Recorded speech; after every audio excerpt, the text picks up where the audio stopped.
Kita lebih mudah memendam amarah daripada memadamkannya. Padahal bila amarah dipendam, itu akan jadi akar pahit yang menyempitkan pikiran kita. Dan pola pikir imani kita pun akan terganggu, terusik oleh pendaman amarah yang ada di sana. Namun amarah yang dipendam yang jadi akar pahit itu bukan semata hanya menyempitkan pikiran, tetapi dia akan menjajah pikiran kita. Saat dipenuhi oleh kemarahan, kita tidak dapat berpikir jelas lagi. Kita tidak dapat berpikir murni lagi. Pikiran kita sudah berkabut, dikuasai oleh amarah itu. Kitab suci mencatat bagaimana seorang kakak bernama Kain yang karena panas hatinya, karena amarah yang dipendam di dalam dirinya itu terhadap adiknya, karena iri hati yang ada di sana, akhirnya dia membunuh sang adik. Ini contoh bagaimana amarah yang dipendam jadi akar pahit yang justru bukan saja menyempitkan pikiran, tetapi menjajah dan menjarah keyakinan iman kita. Namun amarah yang dipadamkan adalah hal yang Tuhan kehendaki. Tentu saja dipadamkan bukan dengan kekuatan kita sendiri, tapi oleh bijak dari Tuhan. Kalau amarah yang dipendam menjadi akar pahit, maka amarah yang dipadamkan oleh bijak dari Tuhan akan jadi akar damai, dan cinta kasih untuk pemulihan pun akan terjadi. Karena itu kita mau pilih yang mana? Akar pahit atau akar cinta kasih yang tentu saja manis, penuh damai dan memberikan ketentraman. Mari kita belajar bagaimana kita memadamkan amarah itu dan bukan memendamnya. Padam, bukan pendam. Saya Nikolas Kurniawan kembali menemani di dalam Sabda Tuhan. Hari ini dari Efesus pasal 4 ayat 26 sampai yang ke-25 sampai 27. Ketiga ayat ini merupakan bagian dari karakteristik seorang manusia baru yang sudah diperbaharui oleh kasih Tuhan. Karena itu buanglah dusta dan berkatalah benar seorang kepada yang lain, karena kita adalah sesama anggota. Apabila kamu menjadi marah, janganlah kamu berbuat dosa. Janganlah matahari terbenam sebelum padam amarahmu, dan janganlah beri kesempatan kepada iblis. Bagian ini yang merupakan cuplikan ciri manusia baru adalah manusia yang bukan saja menjadi pribadi yang lebih baik dari sebelumnya, tapi pribadi yang hidup benar, berarti berkata benar, dan membuang segala macam dusta di dalam hidupnya. Inilah sebenarnya cikal bakal amarah di dalam diri manusia, yaitu dusta dan ketidakbenaran. Itu menyebabkan seseorang lalu kemudian mempercayainya, dan karena percaya kepada dusta dan hal yang tidak benar itu, dia menjadi marah. Dan dikatakan bahwa apabila kamu jadi marah, janganlah kamu berbuat dosa. Dengan kata lain bahwa sebenarnya kita sah-sah saja marah, karena manusia punya perasaan. Allah kita pernah murka terhadap manusia berdosa. Tuhan Yesus juga begitu. Dia bisa marah.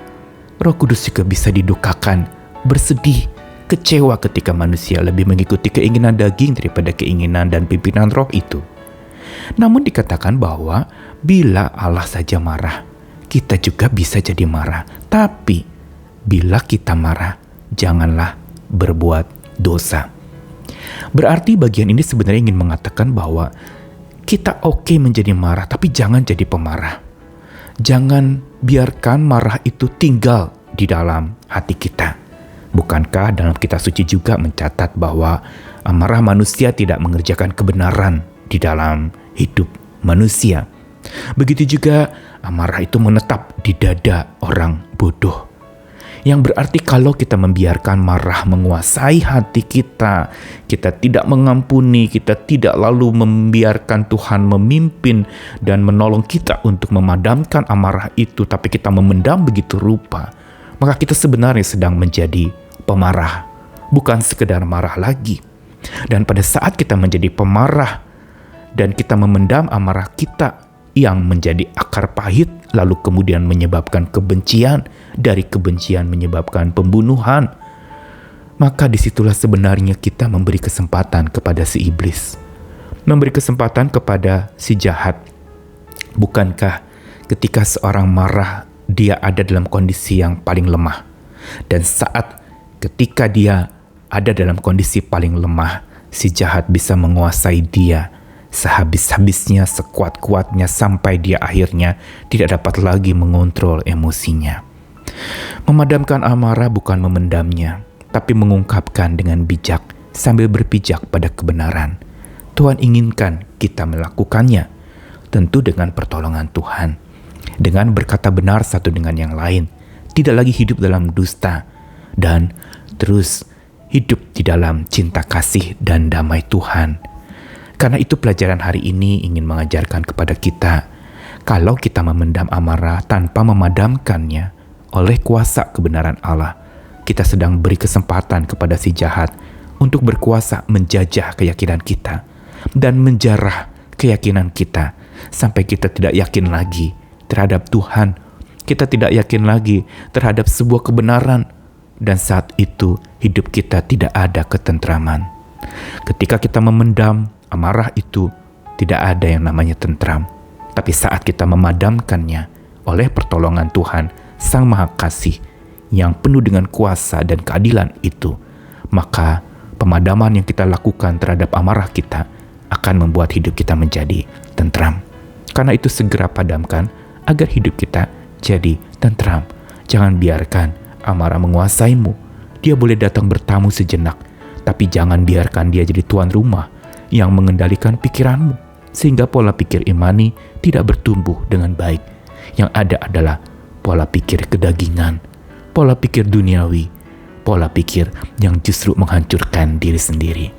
Mari kita padamkan amarah itu.